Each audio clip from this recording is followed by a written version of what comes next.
Okay, it's just about 11:32, so by my clock at least. So I think I'm going to I suggest we get started. Our first speaker is going to be John Aronis from the University of Pittsburgh, who's going to present on a Bayesian system to detect and track multiple diseases. So John, the floor is yours. Thank you, Harry. And I want to thank everybody for coming today and listening to what I have to say. So as Harry mentioned, I'm John Aronis at the University of Pittsburgh. And I'm going to talk about a system that we have built and tested to track multiple diseases from the free text of electronic medical records.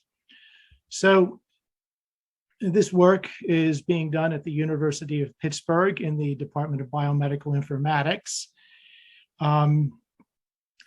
And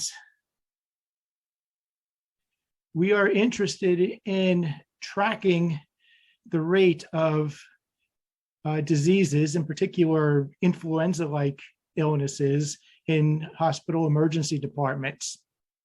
So we want to know the relative amounts of flu and RSV and parainfluenza and so on each day in an emergency department. So that information has clinical benefits. It can inform clinicians of what's present in the emergency department to inform their diagnoses. It also has public health benefits. We can track the occurrence of diseases in a community this way. We also want to detect the appearance of a novel disease. So ideally, we would be able to detect the occurrence of a novel disease such as MERS or COVID with the first few patients. And the second goal depends on the first goal. A new novel disease, especially a respiratory illness, is going to look something like the flu probably, but it's going to be a little different. So we have to first account for all the known diseases so we can see a new unmodeled disease against that background. So we have a certain way of working at the University of Pittsburgh. We've been doing this for various diseases over several years. We start with the full text, that is natural language text of patient care reports from emergency department visits. And we take each report and we use natural language processing to extract a set of findings. We take those findings and we put them into a Bayesian system to model each patient individually.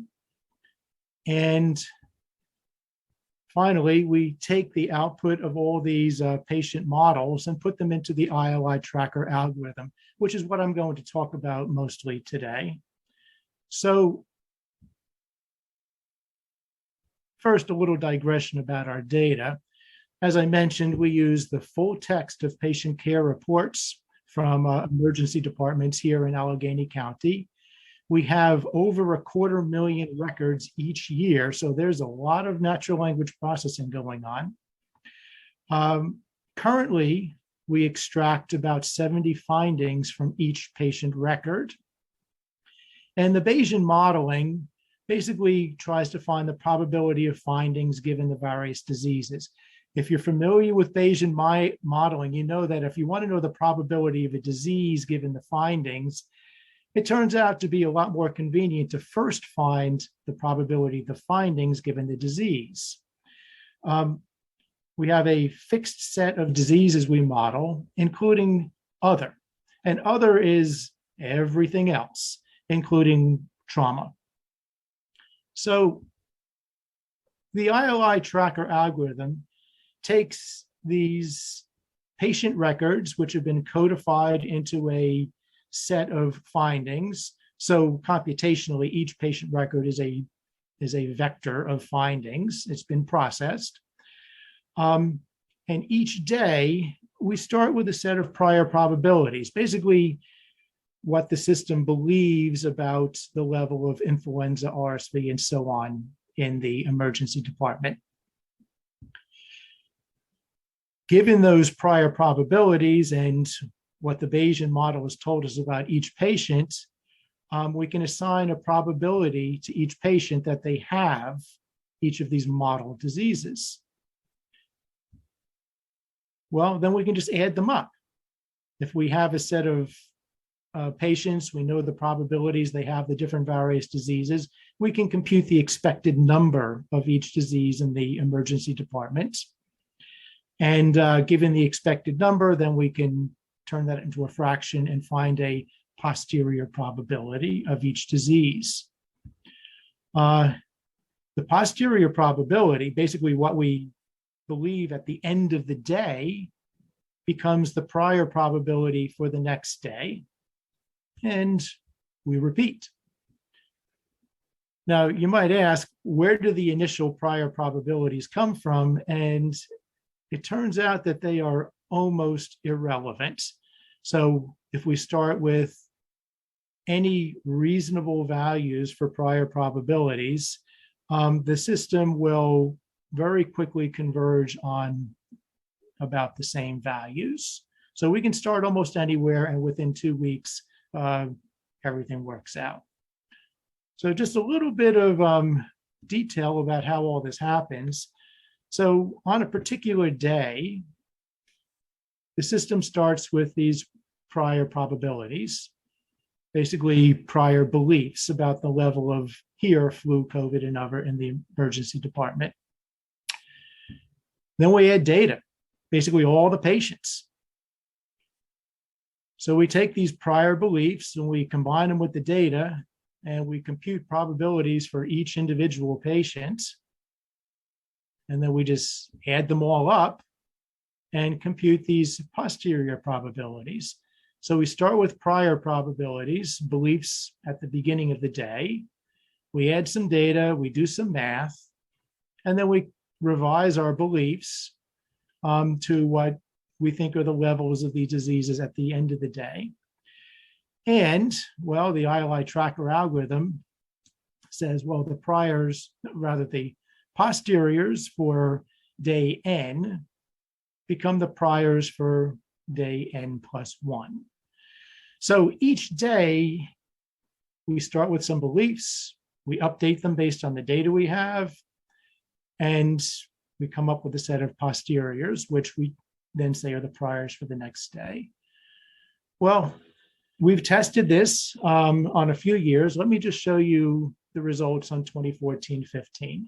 So in this top graph, the blue line is the expected number of flu cases computed by ILI tracker day by day.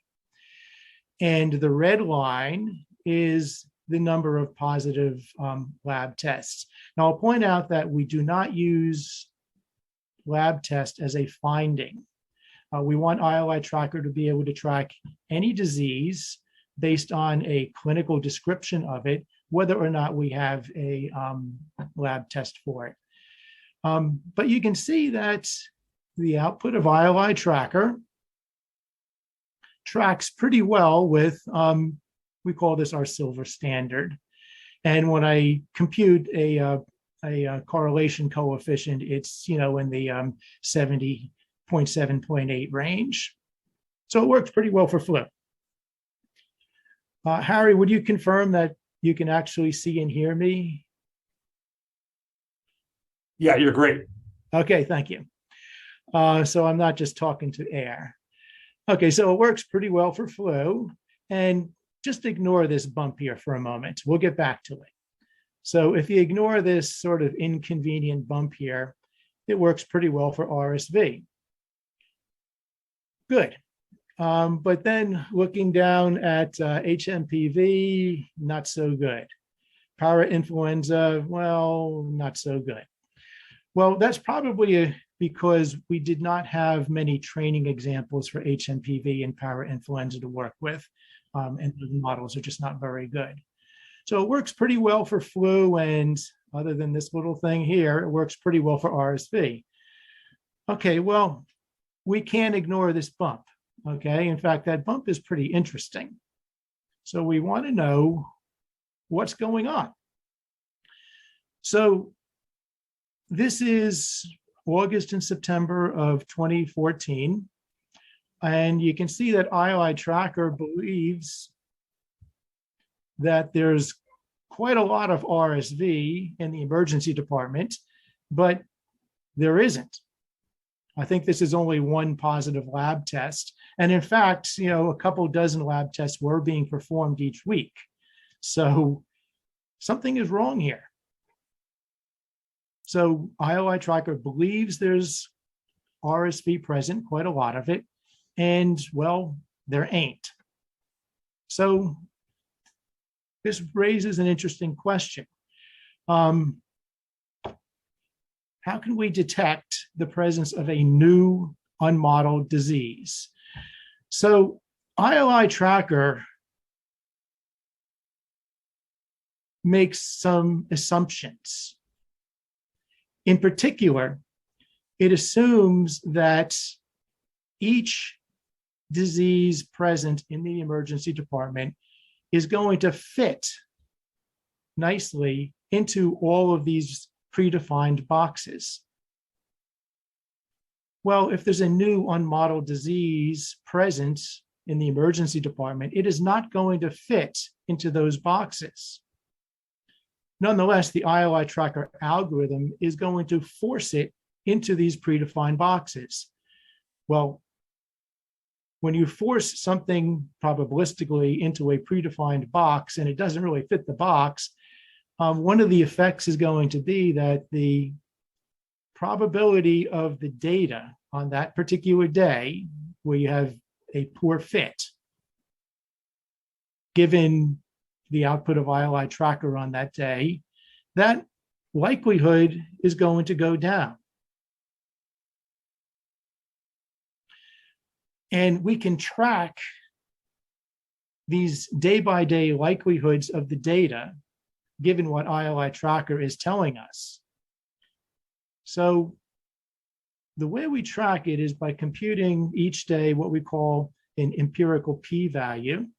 So for instance, let's suppose that for the previous 10 days, we computed the likelihood of the data given the output of ILI Tracker. And these are the values we came up with. And then on day 11, we compute the likelihood of the data and we get 0.1. We compare the 0.1 to all of these previous values and we say, well, look, I am less likely than 90% of the previous sequence of days. So this sort of thing happens less than 10% of the time. That's unusual. So we would say that my empirical P-value on this day, day 11, is 0.1. So we can track these empirical P-values. It's a way of basically finding if a day is unusual compared to the previous 10 or 100 days. So we can track those empirical P-values, and that's exactly what we do here. So the top graph is just a repeat of what I showed you earlier. This is the blue line, again, is the expected number of RSV cases computed by ILI Tracker. And the red graph is the actual number of positive lab tests. And there's that anomaly where ILI Tracker is claiming there's a lot of RSV and the lab tests are saying, no, there isn't. So we plot the daily empirical P-values, and you can see it's pretty bumpy because any single day in an emergency department could be unusual. It only takes a few patients with unusual symptoms to make a day look kind of odd. But you can see around here, basically in September, there's a streak of these unusual days with low empirical p-values.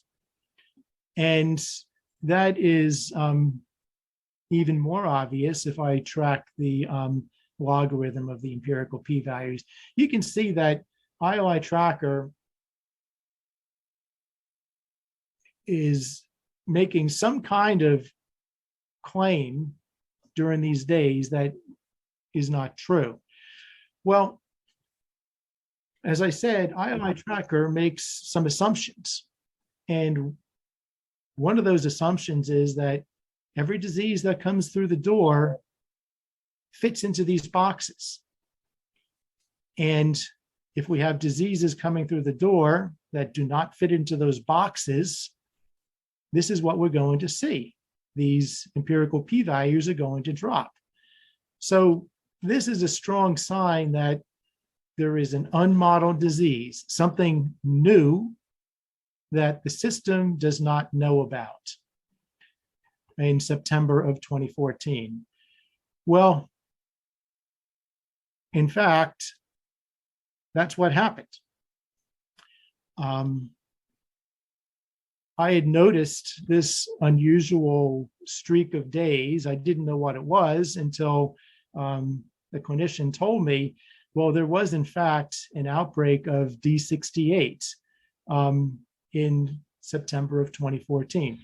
So ILI tracker's assumptions were in fact being violated. There was this new unmodeled disease. ILI tracker noticed this, in the low empirical p-values. And that was a signal that there's something new and unusual. When we go back and we look at the patients that ILI tracker claimed were RSV patients, and we look closely at their symptoms, what we found was an excessive number of patients with wheezing, chest wall retractions, difficulty breathing. So there was more than the expected number of patients in respiratory distress.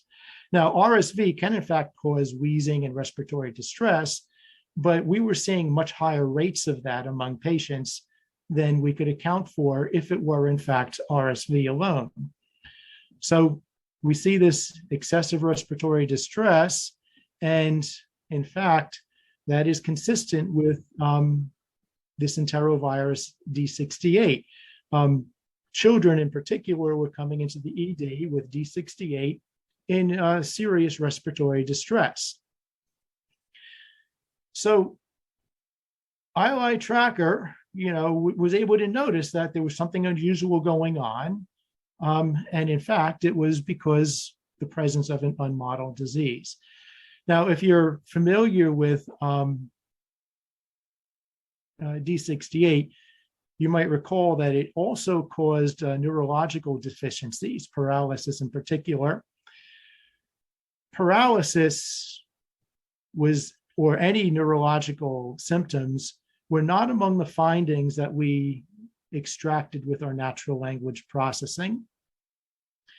So what ILI tracker was noticing is differences in rates of respiratory distress. Had we included neurological issues in the findings we extracted, that would have strengthened the signal. So just mention some of the future work. We want to use a much larger set of features, potentially thousands of features. So we had to make an a priori decision what findings to extract, and we neglected to extract any neurological findings. But it turns out they can be interesting. So if we have a very large set of findings, we're more likely to notice these things. We want to move to some explicit modeling of novel diseases. Right now, as ILI tracker works, basically we have a fixed set of model diseases, and we can notice anomalies when diseases come in that simply do not fit into that fixed set. And of course, additional years of data. So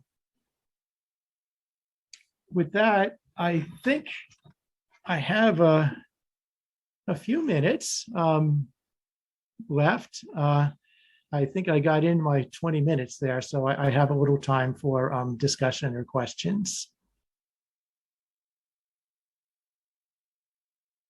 We certainly do have a few minutes. Please feel free to unmute yourself or raise your hand if you've got any questions or comments for John.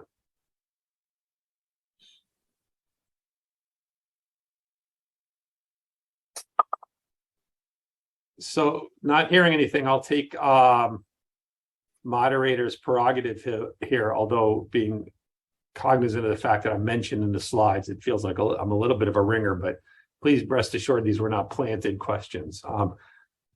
I'm curious if this, this notion of the neurological features that were associated with enterovirus that you weren't looking for raises this interesting question to me of whether something like this could also be used to aid better characterization of emerging outbreaks. And so, for example, if you started seeing a signal like the enterovirus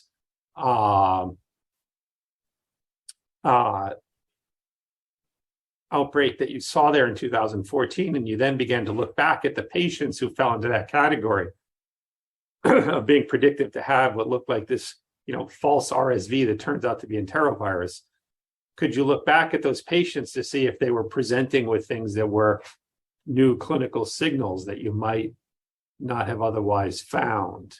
And how would that interplay change your models as you're if you took that into account in real time, you'd be effectively changing your definitions?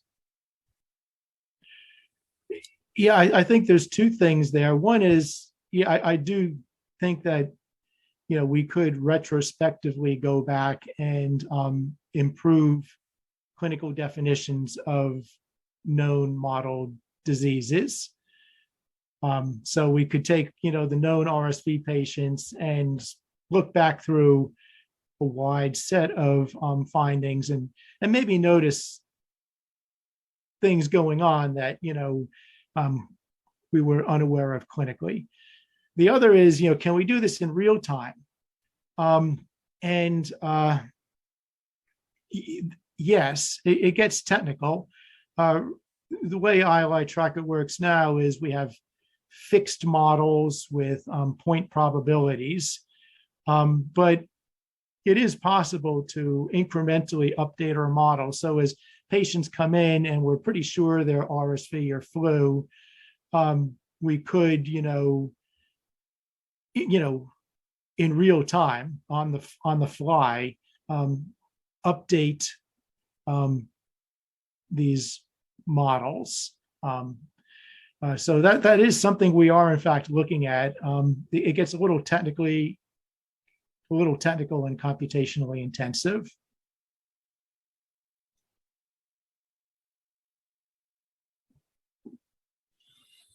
Right. So the obvious question would be to see if you look back. But I'll hold my question because I have Jean Yuan has a question. So Jean, please go ahead. Yeah, thank you. You can hear me. Thank you for the presentation. I'm curious, when you do the EHR data, because we all know it's not notoriously noisy and dirty sometimes. So I'm curious, when you do, when you say the findings or the disease, how you're using the text. I may already miss that presentation part. You're using the text through the mining of those the clinicians' notes, or using the ICD code? We do natural language processing, feature extraction on the clinician's notes. So we take the full free text and extract these findings. So currently we use a system called Topaz, which is hand-built to extract about 70 findings using feature extraction. I don't know the exact numbers, but the performance is pretty good on that. So people other than myself have, tested the recall rate on that. So yeah, we're using full free text, and it is noisy, which is why everything we do, is done statistically. We're moving away from Topaz to using MetaMap, which I believe is a NIH or NLM product to extract findings. And that has been widely tested for its recall and precision accuracy. So yes, for the most part, we are using natural language processing. We do use a handful of, coded lab values and so on, but the bulk of our features are from natural language text.